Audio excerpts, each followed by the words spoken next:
A rough draft of this. Are you ready? I've tried to include as many of the words as I can.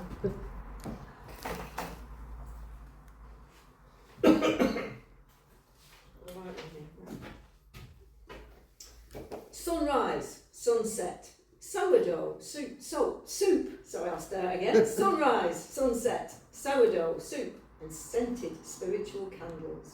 Savoury treats eaten in front of smouldering, smokeless coal. Hirsute, but happy. Hirsute means hairy. Sorry. Extra eating during the eternal early evenings at the end of summer. No more dog days, but cosy cat nights.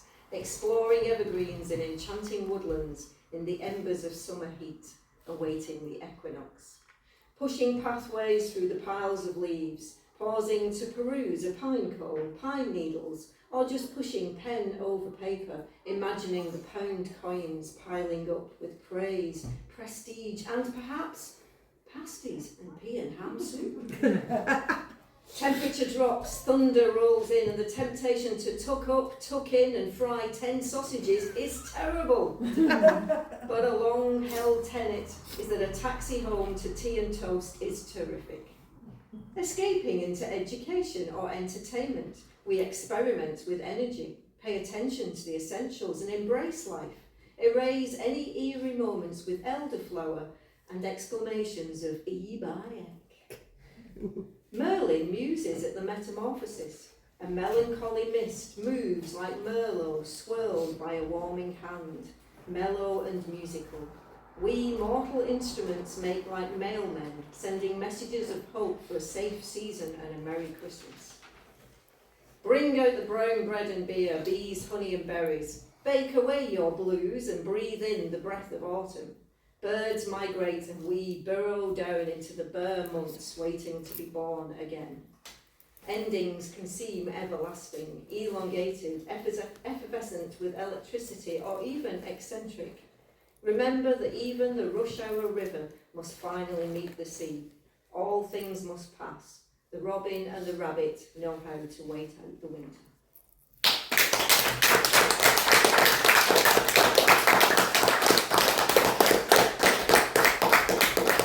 Well done on your group acrostic, everyone. What a fabulous poem we put together there, I think. Thank you. We've got a little bit of time. Diana, do you want to give us a couple more? Yeah.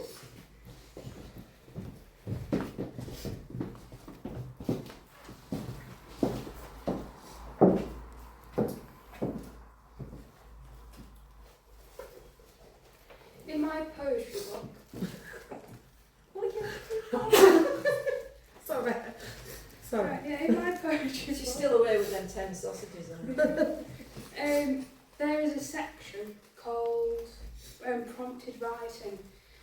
In this section, if I can find it, there are prompts where I've put in my own poem or writing, but then it invites the reader to sort of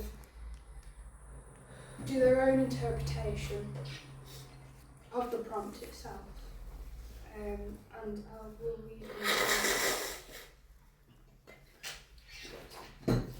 This one's called What Do Gods Dream Of? What do gods dream of? If gods dream, they must likely have nightmares. Instead of monsters covered in blood and black oozing goo, they picture humans with their pasty flesh, piercing eyes and frightening smiles. But let's face it, it's not just their looks to be feared, but their actions. Their brains are infested with some sort of disease, a violent circle of sin and hatred. Destruction is all they cause, killing the planet they live on day after day. With hypocritical prayers, they whisper to the gods, with fake smiles. They turn around within minutes, lying to all they speak to and seeking havoc upon their earth. If the gods were to dream, they'd wake up in hysterics. They'd go days without being well rested, the horrors of the human world flashing before their very eyelids. So yes, if gods were to dream, they dream of a race so unimaginably horrid that they themselves, so high and mighty, would be scared for the rest of their eternal days.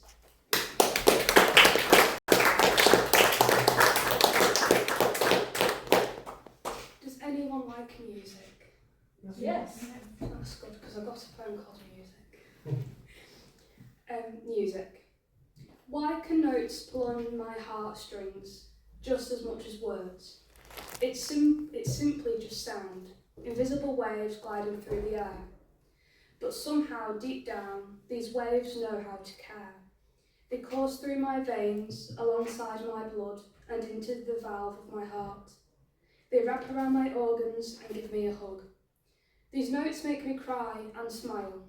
An instrument's song is sweet for a while, as it caresses my ears with its satisfying delight and takes me places far from my sight.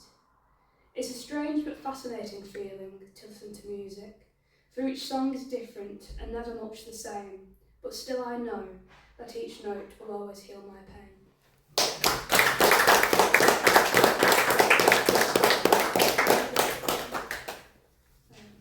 Try not to leave it on the downer, but...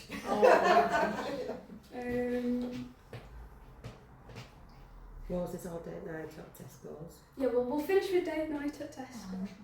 Date night at Tesco. Yes, date night at Tesco. Date night. Well, last time I read this, I went, oh, it's a happier one, and then people disagreed. It is slightly happier, unless you had your own context, and then maybe not.